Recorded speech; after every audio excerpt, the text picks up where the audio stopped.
I love the word Xeno. It's basically a guarantee that a game is going to be awesome. Well, it has a good track record anyway. My expectations are always huge when a new Xeno game is released, and the latest Xenoblade Chronicles 2 did not let me down. You can pretty much expect a similar experience to the first Xenoblade title. That is, an engaging story, fun combat, and an insane amount of things to do. This is a must play, and I don't see how any JRPG fan could not fall in love with this beast of a title. If you have no life or can at least spare a good 100 hours, then Xenoblade Chronicles 2 cannot be overlooked.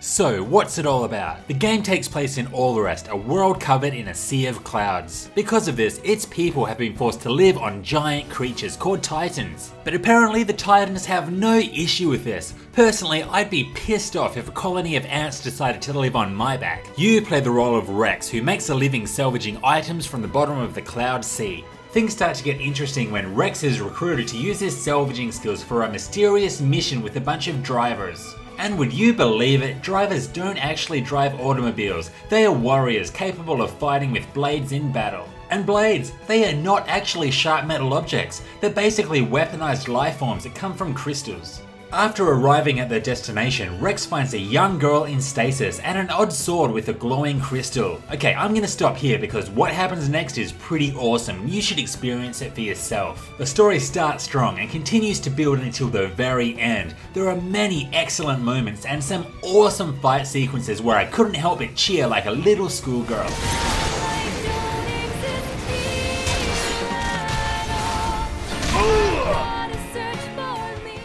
Perhaps the biggest driving factor for telling a great story is a quality cast of characters. Xenoblade 2 has just this. At first, the cast didn't really do much for me, and their accents were a little difficult to get used to. I mean, I can't remember the last time there have been so many accents in a single game. But it soon becomes very clear how strong the cast of characters actually are. The same can be said about the antagonists, who are also deep and somehow very likable. These personalities are fleshed out through loads of quality cutscenes. Most of the characters have been voiced very well, even if the lip syncing is nothing short of horrendous. The rest of the audio is also top shelf. After all, the game is composed by Yasunori Mitsuda. At some points, I couldn't help but place my controller down and just listen to the excellent score.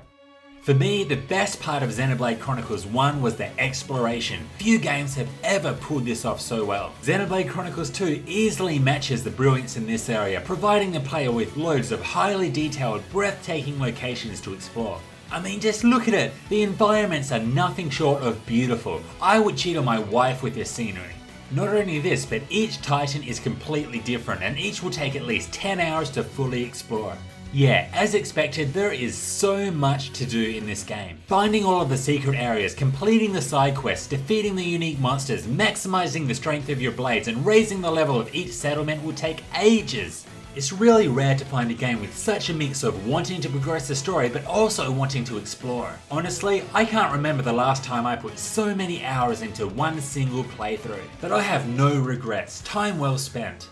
While exploring each Titan, you'll come across loads of enemies, some of which will be significantly stronger than you. I'm talking one-hit kill strong. The combat is sensational and very complex. You control a single character with 2 other AI allies. Each character can equip up to 3 blades, each with their own class, strengths, weaknesses, and abilities. Initially, things may seem kinda simple, but the auto-attacking, the use of arts, and switching between your blades is just the tip of the iceberg.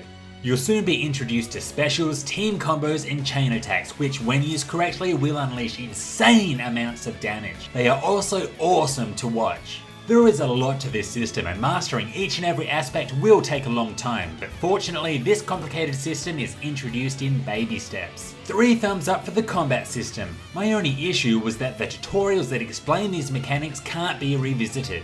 This forced me onto game forums in order to work out how everything works, which should never be a requirement. I mentioned blades before. They play a significant role in both the story and the combat, and there are loads of them to find. Some will be naturally recruited through the story and some through side quests, but most will be obtained through opening core crystals, which can be found throughout the world. Opening these core crystals will either provide your drivers with a common blade or one of 38 rare blades. The common blades all look very similar and aren't useful in battle. It's the rare blades that you're always going to want to use. I love this Pokemon style system, and recruiting new rare blades for the first time is a great feeling. However, one of the biggest weaknesses in this game is the difficulty to obtain all of the rare blades. The random number generation formula used here is, for lack of a better analogy, shittier than a baby's nappy. And I've seen some pretty shitty nappies. I put 150 hours into this game, opened up hundreds of cores and still had about a quarter of rare blades to collect. I would have a better chance reaching 1,000 likes. Hint hint, nudge nudge. There really needs to be a patch that makes it easier to get these rare blades. Xenoblade Chronicles 2 is awesome and it's easily up there with Persona 5 as my game of the year. The lip syncing and the difficulty to get all the rare blades are the only two minor issues I could find with this game. Everything else was close to perfect. The story is gripping from start to finish and the incredible cast are well developed and all have the chance to shine. The complex combat system is something that never grew old and remains one of my favourite from recent years. And a special mention needs to go to the incredible soundtrack. Mitsuda, you never let us down. And finally, perhaps the biggest draw point of this title, the exploration. There is so much to see and do here. I guarantee that hours will fly by. This game really should be classified as a time machine. Xenoblade Chronicles 2 is reason enough to buy a Switch. It's good. Very good. What did you think of the game? Let me know in the comments. This was Hellfire RPGs. Thanks for watching. If you liked this, hit like and subscribe for more RPG content. Also, add me on the Book of Faces, also known as Facebook. See you next time.